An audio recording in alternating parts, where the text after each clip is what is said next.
Well, hello, everybody. Once again, we are here, and you're there. My name is Wild Bill, and I am in Studio B, and this is A Grain of Salt. Live and in living color. I come out here to walk, and I was walking with my wife. I did what I could handle, and I'm doing pretty good in my opinion, but she's been walking for another 45 minutes after I quit. So she's tougher than I am, but she's been doing this for, oh man, I don't know, 15 years. I don't know, but I push myself probably more than I should, but boy, she gets after it now. You hear me? And I'm pretty proud of her. If anything ever happened to me, she could sure drag me down the road for a good spell if she needed to. But at any rate, I things have sort of changed for me on how I do things, and just to give you a little background, what's happening behind the fourth wall or whatever.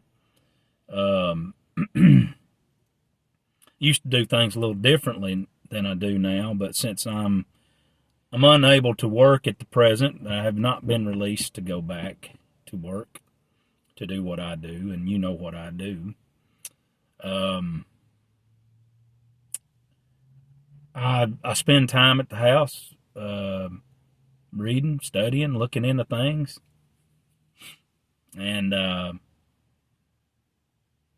might get me a bite to eat. But then I end up out here, doing my rehab or whatever you want to call it.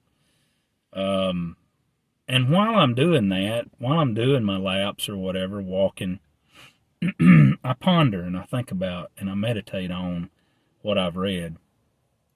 And there's all kinds of different definitions that people have come up with to describe or to define what meditation is. But scripturally, biblically, meditation is to muse, to think about, to ponder on.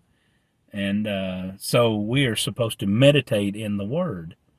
And in doing that, what the expectation is that while you are in your relationship with the Messiah, He illuminates your mind. He brings understanding to what you have read and put in. You are a disciple of His, and you're spending time with Him, mulling that over in your mind, what you've been reading and things, and then light comes, understanding. And doesn't happen, like, for instance, if you read a passage and you go meditate on that, it might take years to get an answer, to have an understanding come, because there's all kinds of things going on there. The relationship is that He is your teacher, and He illuminates your mind as He sees fit. And you just as well get over your thinking that you're supposed to understand all things all the time. That's pretty prideful. But if you would humble yourself under His hand, He will exalt you in due season or due time.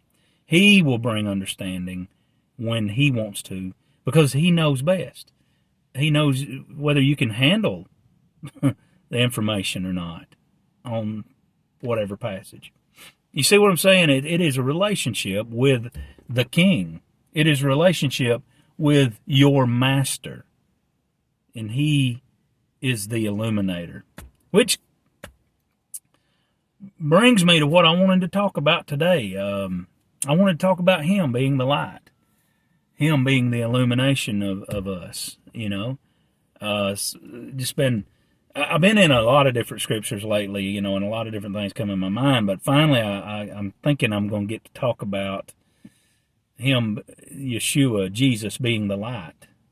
And, you know, as in John chapter 1, we see that there's a metaphor going on. There's actually metaphors. There is a comparison of Jesus being the Word, Jesus being the life, and Jesus being the light. And he's the Word because he is the communication of God.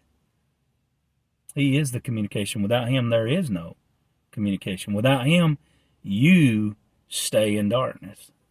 You stay in a place to where there is no talking going on between you and him. He's not sharing anything with you. There is no truth coming to you, you know. And he is the life because he is the eternal life, and he gives life to everything that lives. And then finally, he is the light. He is the one true illuminator. Truth is only revealed by him. John chapter 1 verse 9, he said that John said this, he is the true light, which enlightens every man coming into the world. And so, when you see a metaphor in the scriptures, this is a freebie, you know, for Bible study. And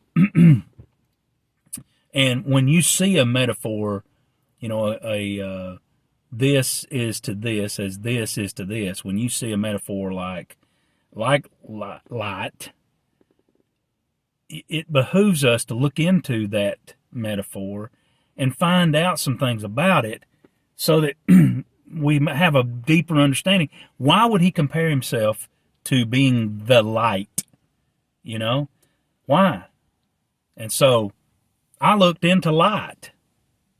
And one of the first things I seen was, did you know that light moves at the speed of 136,000 miles per second?